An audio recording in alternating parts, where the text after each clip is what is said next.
नमस्कार दोस्तों, पीएलटिक्स में आपका बहुत बहुत स्वागत है। दोस्तों, आज के इस क्लास में इकोनॉमिक्स के चैप्टर वाइज क्वेश्चंस की क्लास को लेकर आया हूं और इस क्लास के अंतर्गत हम लोग इकोनॉमिक्स के 60 महत्वपूर्ण चैप्टर वाइज क्वेश्चंस को सॉल्व करेंगे। दोस्तों, यदि आप हमारे चैनल पर नए हैं तो चैनल को सब्सक्राइब कीजिए, लाइक कीजिए, शेयर कीजिए। दोस्तों, आप लोग क्लास को ज़्यादा से ज़्यादा लाइक और शेयर करते रहिए। दोस्तों, क्वेश्चन नंबर 51 है, न्यूनतम समर्थन मूल्य का निर्धारक है, इनमें से आपको बताना है। दोस्तों, तो राइट आंसर हो जाएगा कृषि लागत एवं मूल्य आयोग, इसका राइट जवाब बनेगा। दोस्तों, अगला क्वेश्चन नंबर 52 है, किस राज्य सरकार द्वारा सबसे पहले किसानों के लिए प्रमाणित बीज पर प्रत्यक्ष लाभ हस्तांतरण की सुविधा आरंभ की गई है? तो राइट आंसर ऑप्शन बी हो जाएगा उत्तर प्रदेश। उत्तर प्रदेश सरकार द्वारा अप्रैल 2015 में सर्वप्रथम किसानों के लिए प्रमाणित बीज पर प्रत्यक्ष लाभ हस्तांतरण की सुविधा आरंभ की गई थी। अगला क्वेश्चन नंबर 53 है, निम्नलिखित में से कौन सी उपज न्यूनतम समर्थन मूल्य एमएसपी के अंतर्गत नहीं है? तो राइट आंसर ऑप्शन सी हो जाएगा सब्जी फल, इसका राइट जवाब बनेगा। अगला क्वेश्चन नंबर 54 है, निम्नलिखित में से कौन सी दाल न्यूनतम समर्थन मूल्य एमएसपी के अंतर्गत सम्मिलित नहीं है? तो राइट आंसर हो जाएगा ऑप्शन बी मसूर, इसका राइट जवाब बनेगा। दोस्तों, प्रश्नकाल के दौरान मसूर न्यूनतम समर्थन मूल्य में शामिल नहीं थी। वर्तमान में यदि हम बात करें तो इसको शामिल कर लिया गया है। दोस्तों, मसूर सहित अन्य रबी फसलों का न्यूनतम समर्थन मूल्य दोस्तों यहाँ पर वर्तमान में है। मसूर का समर्थन मूल्य 6000 है दोस्तों 22-23 के अकॉर्डिंग, और गेहूं का 2125 रुपये है, जौ का 1735 और चना का 5335 है, और सरसों का 5450।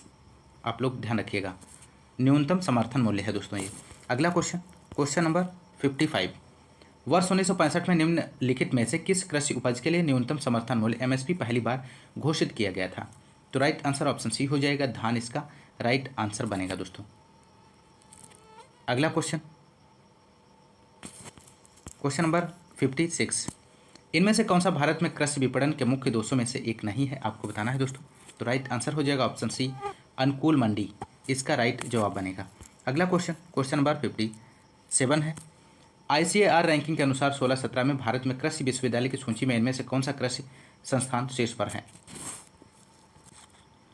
तो यहाँ पे दोस्तों राइट आंसर बनेगा option A national dairy research institute NDRI, Karnal, Haryana.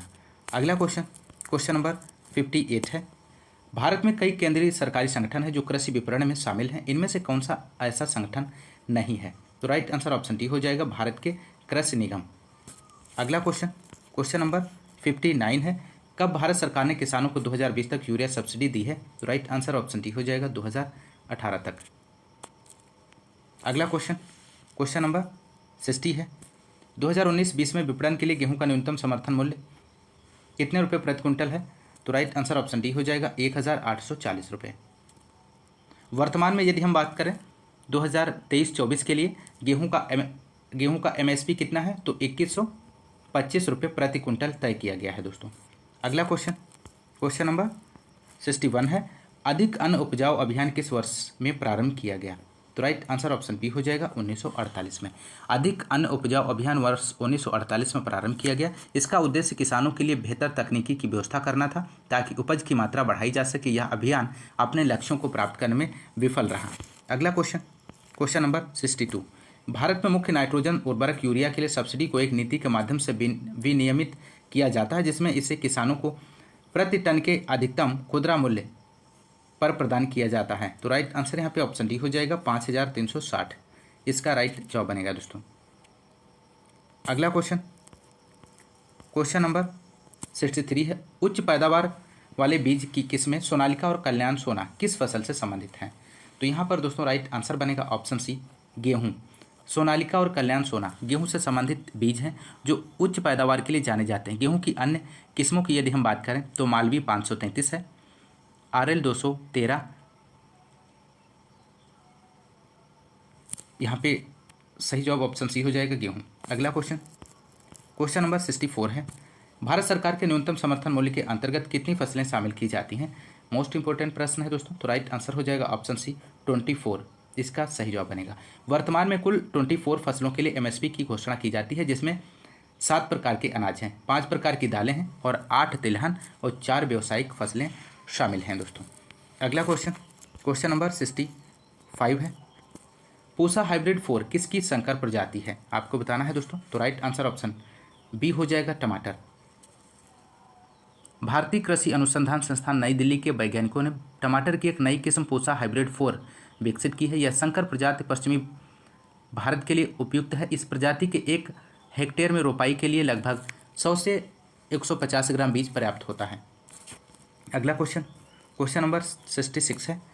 यदि उपयोग इस्तेमाल की दर प्रति हेक्टेयर 3 किलोग्राम कीटनाशक है तो 0.4 हेक्टेयर में छिड़काव करने के लिए सिमजीन 80% WP की कितनी मात्रा की आवश्यकता होगी। तो राइट आंसर यहाँ पे हो जाएगा ऑप्शन सी 1.5 kg, इसका सही जवाब बनेगा दोस्तों।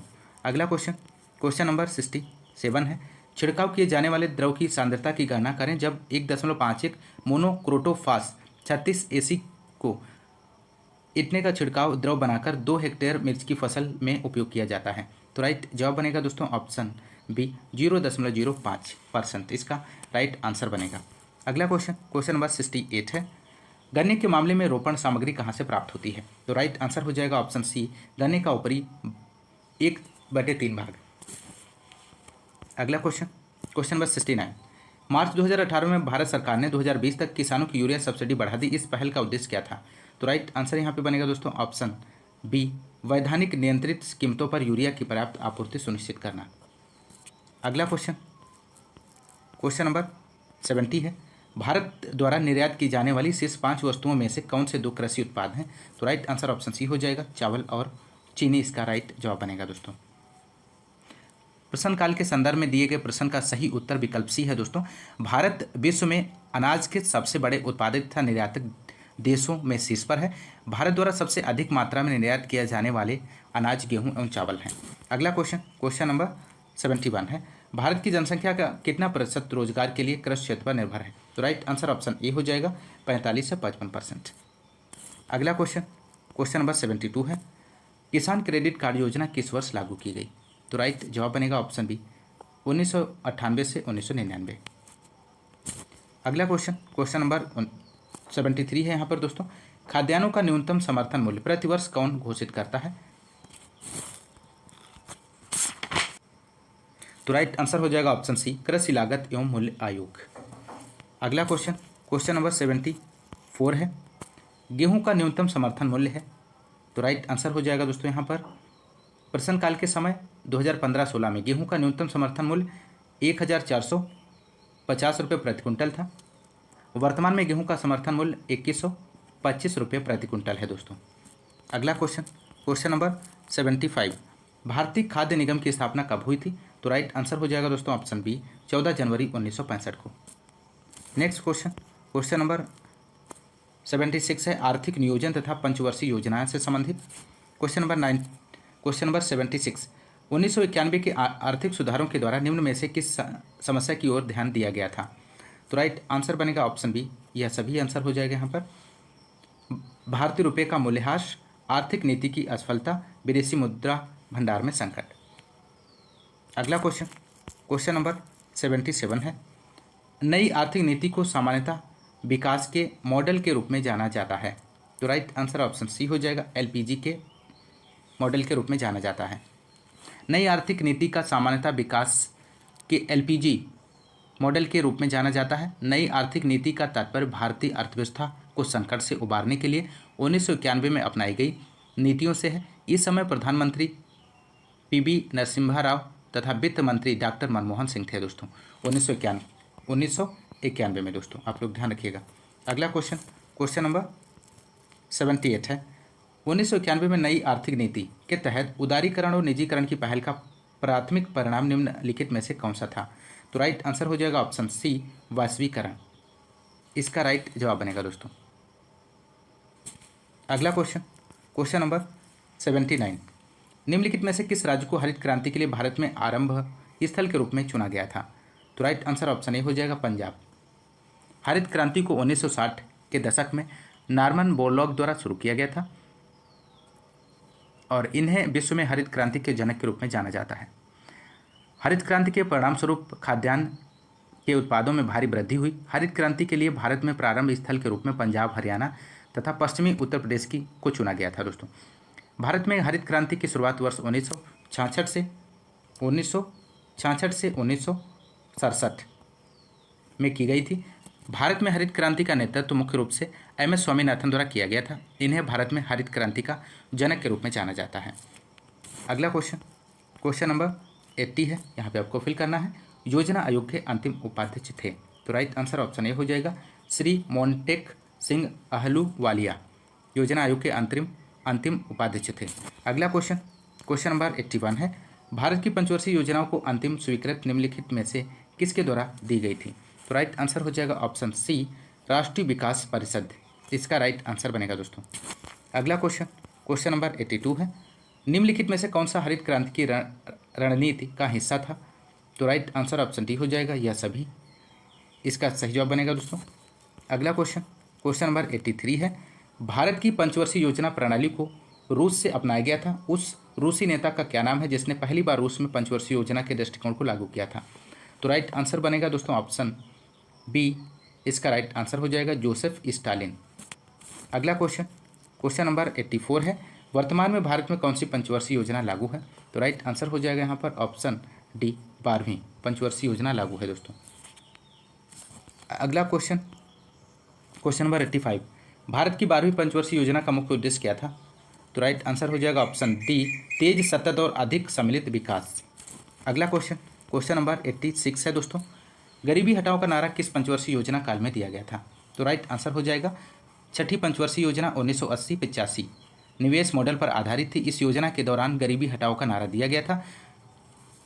अगला क्वेश्चन, क्वेश्चन नंबर 87 है, 1991 की नई उदार आर्थिक नीति के परिचय के साथ भारतीय अर्थव्यवस्था ने इसके अलावा निम्नलिखित सभी के माध्यम से मौजूदा आर्थिक समस्याओं को संबंधित किया है, तो राइट आंसर यहाँ पे ऑप्शन ए हो जाएगा औद्योगिकरण। अगला क्वेश्चन, क्वेश्चन नंबर अगला है 88, मुद्रा एवं बैंकिंग से संबंधित। क्वेश्चन नंबर 88 यहाँ पे आपको फिल करना है, कृषि तथा ग्रामीण क्षेत्रों को वित्त पोषण करने वाली एक केंद्रीय या शीर्ष संस्था है, इनमें से कौन सी है, तो यहाँ पर राइट आंसर बनेगा दोस्तों ऑप्शन सी नाबार्ड, इसका राइट आंसर बनेगा। नाबार्ड की स्थापना की यदि हम बात करें तो 12 जुलाई 1982, आप लोग ध्यान रखिएगा 12 जुलाई 1982 में नाबार्ड की स्थापना की गई थी। अगला क्वेश्चन, क्वेश्चन नंबर 89 है, निम्नलिखित में से किस अधिनियम ने बैंकों के राष्ट्रीयकरण के लिए शर्तें निर्धारित की हैं, तो राइट आंसर ऑप्शन ए हो जाएगा बैंकिंग कंपनियां और अधिनियम 1970, यहाँ पे ऑप्शन ए राइट जवाब बनेगा। अगला क्वेश्चन, क्वेश्चन नंबर 90 है, 1969 में कितने प्रमुख निजी बैंकों का राष्ट्रीयकरण किया गया था, तो राइट आंसर यहाँ पे हो जाएगा दोस्तों 19 जुलाई 1969 को 14 बड़े व्यावसायिक बैंकों व 15 अप्रैल 1980 को 6 अन्य अनुसूचित बैंकों का राष्ट्रीयकरण किया गया था। अनुसूचित बैंक ऐसा बैंक है जो रिजर्व बैंक ऑफ इंडिया की दूसरी अनुसूची में शामिल है। वर्तमान समय में भारत में सार्वजनिक अथवा राष्ट्रीयकृत बैंकों की कुल संख्या 12 है। आयोग ने यहाँ पर इसका जो आंसर माना है वो इनमें से कोई नहीं माना है दोस्तों, तो राइट आंसर यहाँ पे ये इसका जवाब होगा, इनमें से कोई नहीं। अगला क्वेश्चन, क्वेश्चन नंबर अगला है 91, निम्नलिखित में से कौन एक वाणिज्यिक बैंक नहीं है, आपको बताना है दोस्तों, तो राइट आंसर हो जाएगा यहाँ पर ऑप्शन डी सिडबी, इसका राइट जवाब बनेगा। भारतीय लघु उद्योग विकास बैंक वाणिज्यिक बैंक नहीं है दोस्तों, यह भारत की स्वतंत्र वित्तीय संस्था है। इसका उद्देश्य देश में सूक्ष्म एवं लघु उद्योग को आर्थिक सहायता उपलब्ध कराना है दोस्तों। अगला क्वेश्चन, क्वेश्चन नंबर 92 है, निम्नलिखित में से कौन सी संस्था भारत में मौद्रिक नीति बनाती है, तो राइट आंसर ऑप्शन बी हो जाएगा आरबीआई, इसका राइट जवाब बनेगा दोस्तों। क्वेश्चन नंबर 93 है, 100 रुपये का नोट किसके द्वारा हस्ताक्षरित होता है, तो राइट आंसर ऑप्शन ए हो जाएगा आरबीआई गवर्नर। अगला क्वेश्चन, क्वेश्चन नंबर 94, यदि आरबीआई नगद कोषानुपात को घटा दे तो साख सृजन पर क्या असर होगा, तो राइट आंसर ऑप्शन सी हो जाएगा बढ़ जाएगी। क्वेश्चन नंबर 95 है, बैंक दर का अर्थ है इनमें से कौन सा है, तो राइट आंसर ऑप्शन डी हो जाएगा देश के केंद्रीय बैंक द्वारा ली जाने वाली आधिकारिक ब्याज दर। क्वेश्चन नंबर 96, 10 रुपये के नोट पर किसका हस्ताक्षर होता है, तो राइट आंसर ऑप्शन सी हो जाएगा आरबीआई गवर्नर का। अगला क्वेश्चन, क्वेश्चन नंबर 97 है, निम्न में से बैंक और उसके उद्देश्य का कौन सा संयोजन सही है, तो राइट आंसर ऑप्शन ए हो जाएगा आरआरबी कृषि अर्थ प्रबंधन। अगला क्वेश्चन, क्वेश्चन नंबर 98 है दोस्तों, भारत में इनमें से कौन सा बैंक सार्वजनिक क्षेत्र का बैंक नहीं है? तो राइट आंसर हो जाएगा option D, federal bank limited. Question number 99 है, भारत में निम्नलिखित में से किस बैंक ने सर्वप्रथम इंटरनेट बैंकिंग सेवाओं की पेशकश की थी? तो राइट आंसर ऑप्शन सी हो जाएगा, ICICI बैंक इसका राइट जवाब बनेगा दोस्तों। अगला क्वेश्चन नंबर 100 है, एक सहकारी समिति के गठन के लिए न्यूनतम कितने सदस्यों की आवश्यकता होती है? तो राइट आंसर ऑप्शन डी हो जाएगा 10 इसका सही जवाब बनेगा। अगला क्वेश्चन नंबर 101 है, अपने स्वयं के प्रयोग के लिए मालिक द्वारा लिए गए वस्तुओं के मूल्य को किस खाते में क्रेडिट किया जाएगा? तो राइट आंसर ऑप्शन सी हो जाएगा, खरीद खाता। अगला क्वेश्चन नंबर 102 है, आयात निर्यात बैंक स्थापित हुआ था? तो राइट आंसर बनेगा दोस्तों ऑप्शन बी, 1982 में। भारत में आयात तथा निर्यात को प्रोत्साहित करने के लिए भारतीय आयात निर्यात बैंक अधिनियम 1981 के तहत सरकार ने आयात निर्यात के बैंक को वर्ष 1982 में स्थापित किया। अगला क्वेश्चन नंबर 103 है, यहाँ पे आपको फिल करना है, खाता एक सामान्य बही खाता है जो लोगों के खातों के अलावा उनकी परिसंपत्तियों और देयताओं से संबंधित होता है? तो राइट आंसर ऑप्शन सी हो जाएगा, वास्तविक खाता। अगला क्वेश्चन नंबर 104 है, लेखांकन के सिद्धांत के अनुसार व्यवसाय बना रहेगा और काम करता रहेगा तथा कोई अंतरिम निर्धारित तिथि नहीं होगी। तो यहाँ पे दोस्तों राइट आंसर बनेगा ऑप्शन सी, सुनाम प्रतिष्ठान इसका राइट आंसर हो जाएगा दोस्तों। अगला क्वेश्चन नंबर 105 है, भारत में सार्वजनिक क्षेत्र के बैंकों में सबसे बड़ा बैंक कौन सा है? तो राइट आंसर ऑप्शन सी हो जाएगा, state bank of India. Bharat में सार्वजनिक क्षेत्र के बैंकों में भारतीय स्टेट बैंक समूह सबसे बड़ा है दोस्तों। अगला क्वेश्चन नंबर 106 है, सॉफ्ट बैंक और फॉक्सकॉन टेक्नोलॉजी ग्रुप ने एक संयुक्त उपक्रम SBG क्लीन टेक बनाया है जो ग्रीन एनर्जी प्रोजेक्टों में 10 वर्षों में लगभग 20 बिलियन का निवेश करेगा। तो राइट आंसर यहाँ पे बनेगा ऑप्शन डी, भारत एंटरप्राइजेज। अगला क्वेश्चन नंबर 107 है दोस्तों, म्यूचुअल फंड और शेयर बाजारों के लिए मूलभूत विनियामक प्राधिकार किसे प्राप्त है? तो राइट आंसर ऑप्शन ए हो जाएगा, भारतीय प्रतिभूति एवं विनिमय बोर्ड। अगला क्वेश्चन नंबर 108 है, the imperial bank of India को राष्ट्रीयकरण के पश्चात क्या नाम दिया गया है? तो राइट आंसर ऑप्शन डी हो जाएगा, भारतीय स्टेट बैंक इसका ऑप्शन डी राइट आंसर हो जाएगा। The imperial bank of India का राष्ट्रीयकरण के पश्चात नाम भारतीय स्टेट बैंक हो गया है दोस्तों। इसका राष्ट्रीयकरण 1 जुलाई 1955 को हुआ था। इसका मुख्यालय मुंबई में है। यह भारतीय महाद्वीप में सबसे पुरानी और सबसे बड़ी कमर्शियल बैंक है। 1955 ईस्वी में इसे स्टेट बैंक ऑफ इंडिया नाम दिया गया है। आप लोग ध्यान रखिएगा। अगला क्वेश्चन नंबर 109 है, कर्मचारी राज्य बीमा अधिनियम 1948 द्वारा प्रदान किए जाने वाले लाभों में निम्नलिखित में से कौन सा एक प्रावधान नहीं है? तो राइट आंसर ऑप्शन डी हो जाएगा, पुनर्वास लाभ इसका सही जवाब बनेगा। कर्मचारी राज्य बीमा अधिनियम 19 अप्रैल 1948 को लाया गया, जिससे सेवा क्षेत्र में लगे कर्मचारियों को लाभ दिया गया, जिसमें विकलांग लाभ, मातृत्व लाभ, अंतिम संस्कार का लाभ, नौकरी के दौरान घायल होने पर बीमा होने पर लाभ दिए जाने के प्रावधान थे, परंतु पुनर्वास लाभ का प्रावधान नहीं दिया गया है दोस्तों। अगला क्वेश्चन नंबर 110, भारत में कृषि और संबंधित क्रियाकलापों को निम्नलिखित किसके द्वारा सबसे अधिक उधार प्रदान किया गया है? तो राइट आंसर यहाँ पे बनेगा ऑप्शन बी, वाणिज्य बैंक इसका राइट आंसर हो जाएगा। भारत में कृषि और संबंधित क्रियाकलापों को वाणिज्यिक बैंकों द्वारा सबसे अधिक ऋण दिया जाता है। इन सबको ऋण नाबार्ड बैंक देती है। नाबार्ड सीधे खाते नहीं खोलती तथा बैंकों के माध्यम से लोगों को ऋण देती है। सबसे ज़्यादा ऋण वाणिज्यिक बैंक ने, तत्पश्चात सहकारी बैंक ने दिए हैं। तो राइट आंसर ऑप्शन बी हो जाएगा। दोस्तों यदि आपको क्लास पसंद आ रही तो क्लास को ज़्यादा से ज़्यादा लाइक और शेयर करते ही दोस्तों अपना सपोर्ट बनाए रखिए। दोस्तों आज की इस क्लास में बस इतना ही। मिलते हैं नेक्स्ट क्लास में, तब तक के लिए नमस्कार, जय हिंद, धन्यवाद।